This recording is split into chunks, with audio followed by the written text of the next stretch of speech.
ternyata permainan ini tuh bisa sampai mereka jatuh. Sampai tangannya udah kebal merah semua di sini.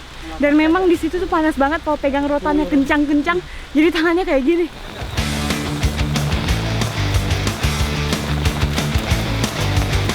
Ini memang targetnya memang kaki. Hanya kaki, tidak boleh yang lain. Ini lagi tumbuk padi dan biasanya di sini tuh padinya tidak dimakan tapi langsung dijual.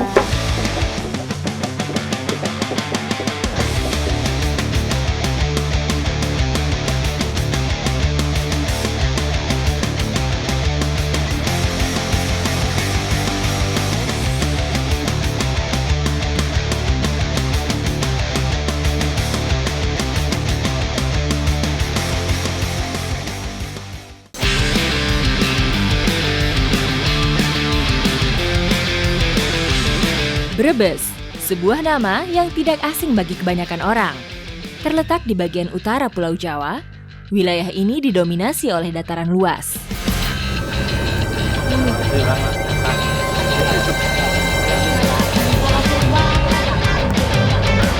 Kontur alamnya selaras dengan arti kata Brebes, yaitu hamparan luas yang selalu basah.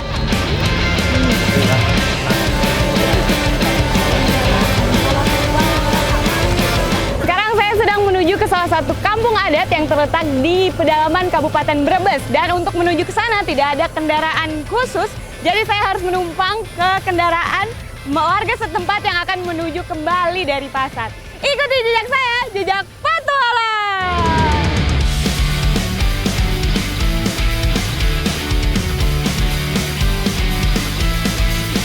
Jarak dari pusat kota sampai ke atas sana, Jalawastu itu 70 km. Jadi memang kalau saya jalan kaki bisa sampai 4 hari ya, Pak. Untung dapat kendaraan ini. Perjalanan menuju kampung Jalawastu sekaligus membawa saya ke perbatasan antara Jawa Tengah dan Jawa Barat. Di situ ya, Pak? Ya. Kita sudah sampai. Setelah menempuh perjalanan selama 3 jam, akhirnya saya sampai ke tempat yang saya tuju.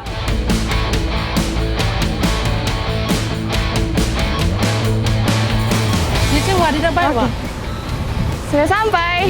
Iya. Oh. Iya. Iya, ayo kita turun dulu. Waduh. Sekarang kita sudah sampai di Kampung Budaya Jalawastu. Dan walaupun di Jawa Tengah, mereka di sini menggunakan bahasa Sunda. Saya semakin penasaran nih. Ikuti jejak saya, jejak petualang. Mengunjungi kampung adat, kita akan menemukan cara hidup yang penuh kesederhanaan. Begitu pula dengan kampung Jalawastu. Dari 140 kepala keluarga yang menghuninya, tidak tampak satupun bangunan rumah modern. Pandangan saya hanya disuguhi deretan bangunan tanpa semen dan kilauan keramik. Halo Ibu, Begitu pula dengan urusan pangan. Bahkan, warga Jalawastu tidak diperbolehkan menanam bawang merah. Salah satu hasil pertanian termasyhur Kabupaten Brebes. Bukan tanpa alasan, kontur alam Jalawastu sangat berbeda dengan kabupaten induknya. Tanah di sini didominasi oleh perbukitan yang akan berakibat longsor jika ditanami bawang merah yang membutuhkan banyak air. Masyarakat di sini hanya diperbolehkan menanam jenis tanaman tertentu, salah satunya jagung yang menjadi makanan pokok warga. mayoritas masyarakatnya itu mengkonsumsi jagung yang dijadikan nasi sebagai bahan makan utama. Ini jalannya susah sekali karena jarak antara satu jagung sama jagung lain tuh cuman kayak 20 cm. Jadi harus ekstra PR nih. Wah ibu, aman. Wah ketinggalan, nggak kelihatan lagi. Dari sini aja kali ya. Kita sudah sampai dan ini dia jagung-jagung yang udah siap dipanen. Karakteristiknya adalah dia udah menguning kayak gini. Jadi kalau kita lihat dalamnya juga beda tuh. Kalau dalamnya tuh kayak gini juga nih.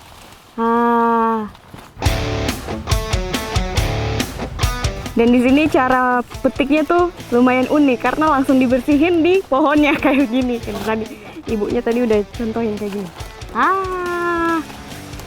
Ini langsung dipatahin aja, Ibu. Iya. Ini dia ciri-ciri jagung yang bagus. Jadi dia tidak termakan hama, terus terisi semua dari bawah sampai ke atas. Jagung bukan sekadar makanan pengganti beras yang wajib ada di setiap piring warga Jalawastu. Bahkan nasi jagung wajib ada saat gelaran upacara adat. Nah, sekarang kita semua sudah punya jagung masing-masing nih, udah beres juga, udah berat. Sekarang kita mau lanjut ke proses selanjutnya untuk membuat nasi jagung buat acara ngasak. Ikuti jejak saya, jejak petualang. Let's go, ayo kita jalan. Ayo Pak, kita jalan.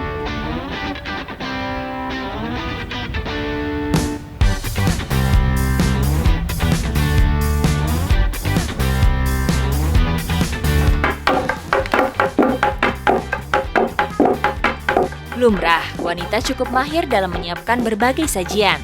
Begitu pula dengan ibu-ibu di sini. Tangannya nampak begitu terampil mengolah jagung hingga siap dihidangkan. Sekarang saya dan ibu-ibu di sini lagi proses untuk membuat jagung ini jadi nasi jagung. Nah, ini jagung yang sudah kering biasanya dipocel dulu. Dan biasanya tuh seru sekali karena di sini juga ada yang tumbuk-tumbuk seperti itu. Jadi semakin meriah. Nah, ini saya mau cobain pocel-pocel. Pocel itu kalau di Indonesianya artinya melepas biji-biji jagung dari bonggolnya. Satu yang pasti, kedekatan saya dengan para wanita di sini belum bisa menyamai kecepatannya dalam mengolah makanan kaya karbohidrat ini.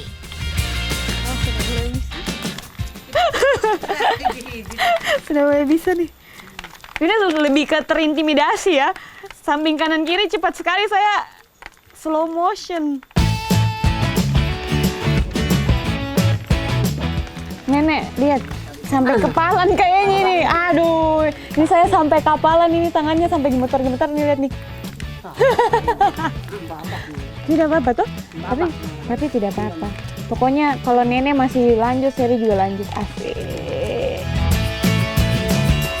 Tidak semudah yang terlihat, buat saya yang tidak terbiasa, ini cukup sulit.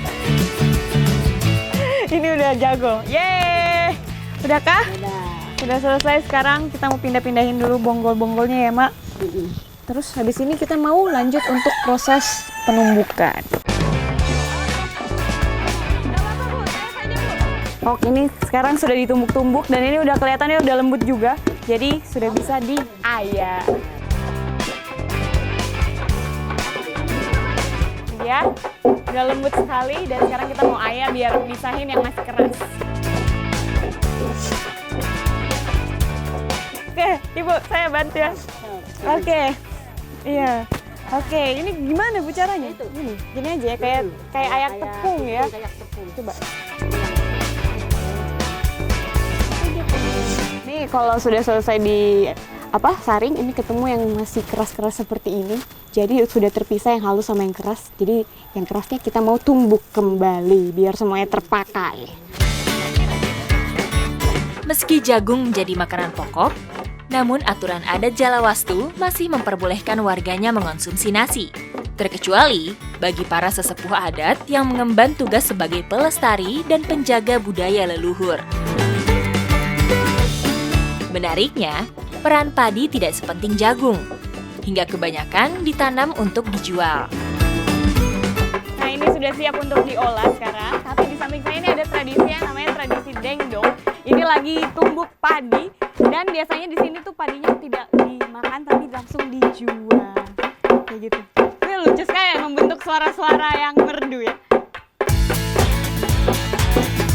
Sebagai sebuah masyarakat adat yang taat namun tetap terbuka, aturan adat Jalawastu tetap kompromi dengan perkembangan masyarakatnya. Itulah yang membuat saya kagum. Meski nasi bukan makanan utama, namun tetap diperlakukan dengan cara istimewa. Hingga selaras dan melahirkan seni dengdong, yaitu cara menumbuk padi yang menghasilkan lantunan musik.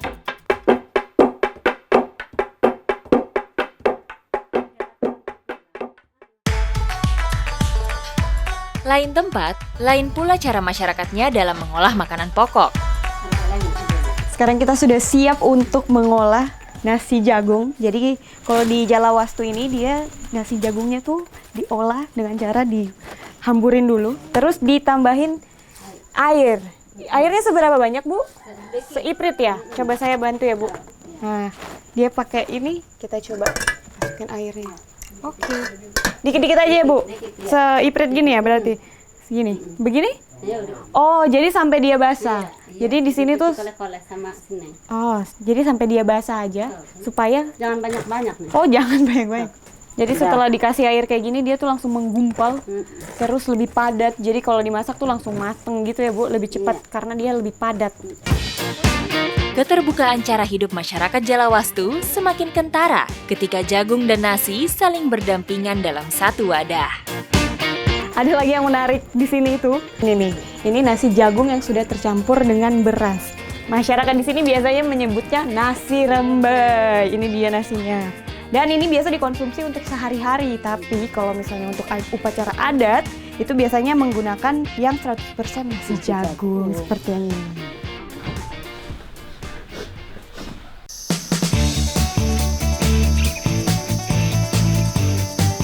Protein memiliki peranan penting bagi tubuh manusia. Namun masyarakat Jalawastu tidak mendapatkannya dari daging dan ikan. Mereka percaya tidak mengonsumsi daging dan ikan sebagai bentuk pensucian diri. Sekarang saya, Pak Udin dan Pak Kus mau pergi untuk mengambil salah satu makanan pendamping makanan utama di masyarakat Jalawastu. Ikuti jejak saya, jejak petualang. Sebagai pengganti daging dan ikan, mereka dapatkan dari lebatnya hutan dan pegunungan yang masih terjaga.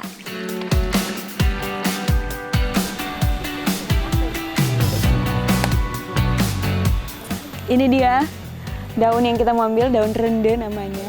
Dan kalau dilihat ini di sini dia tuh nyaru gitu sama yang lain, kayak mirip-mirip tapi sebenarnya beda. Yang membedakannya itu dia sampai ke dalam, jadi ada batangnya itu sampai ke dalam, sedangkan yang lain ini kayak daun jalar. Jadi perbedaannya di situ. Ya, ini sudah bisa diambil, Pak? Masyarakat Jalawastu juga selalu mengkonsumsi ini setiap hari dan bahkan jadi salah satu yang wajib di acara upacara ngasa. Warga Jalawastu mungkin tidak pernah merasakan manfaat dan lezatnya daging dan ikan.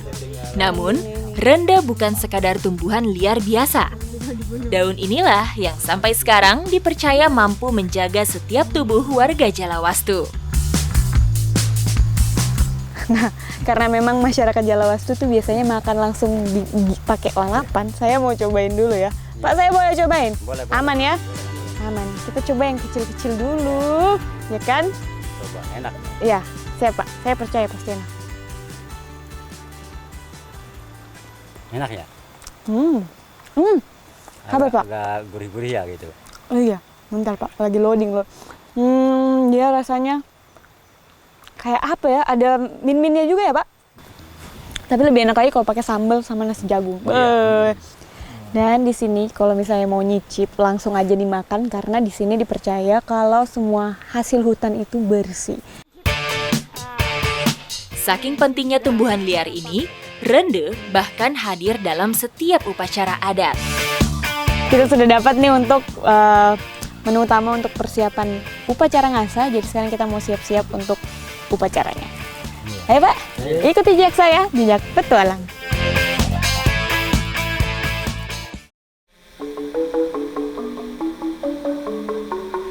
Terdapat satu tradisi yang terus dilestarikan oleh warga kampung Jalawastu, yang setiap tahunnya digelar pada Selasa Kliwon ke-9 dalam kalender Jawa. Tradisi ini dipimpin oleh juru kunci, tetua adat, dan para sesepuh lengkap dengan pakaian adat. Sekarang kita sudah bersiap untuk memasuki pagodongan untuk tradisi ngasa. Dan biasanya memang di sini laki-laki itu berposisi di depan dan sedangkan perempuan itu di belakang dan bertugas untuk membawa makanan atau yang dibilang adalah sedekah gunung. Ikuti jejak saya, jejak petualang. Upacara dipusatkan di dalam hutan yang dikeramatkan oleh warga setempat. yakni Pasarean Gedong atau Pagedongan.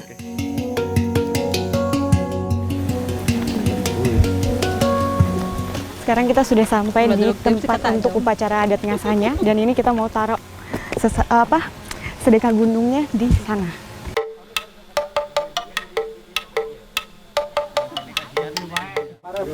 Nah, semuanya langsung mengambil posisi seperti ini biar semuanya kedapatan tempat. Biasanya kalau ini kebanyakan laki-lakinya, ibu-ibunya tuh berdiri. Jadi semua yang duduk itu laki-laki. Upacara ngasa merupakan bentuk sedekah gunung kepada Tuhan Yang Maha Esa dan leluhur atas segala karunia dan juga bentuk permohonan keselamatan. Biasanya upacara adat ini dipimpin oleh salah satu juru kunci, dan juga dia langsung memanjatkan doa kepada Yang Maha Kuasa serta para leluhur untuk hasil panen yang lebih lagi dan bersyukur. Ditilik dari sejarahnya, upacara ngasa berasal dari budaya nenek moyang Jalawastu yang beragama Hindu. Terlihat dari pakaian adat yang digunakan, pujian, hingga makanan yang akan dikonsumsi. Dan setelah doa langsung biasanya yang tadi kita bawa untuk ini langsung dibuka untuk dibagi-bagi. Dan di sini biasanya cuma dikonsumsi tuh salad lalaban serta nasi jagung. Dan sama-sama yang lain. Jadi tidak boleh yang bernyawa. Sekarang mau makan kita bersama seperti ini, memang intinya juga kekeluargaan dan juga bersyukur atas hasil bumi yang sudah dikasih. Menariknya, alat makan yang boleh digunakan dalam upacara adat ini hanya piring seng atau alas daun. Inilah bentuk kesederhanaan yang tetap dijaga dalam tradisi masyarakat adat. Dan di sini memang semua lauk-lauknya itu adalah yang tidak bernyawa. Jadi betul-betul diambil dari tumbuh-tumbuhan. Nah, ini saya mau cobain lagi pakai jantung pisang. Ini daun rendah, campur jantung pisang, campur nasi jagung. Coba ya.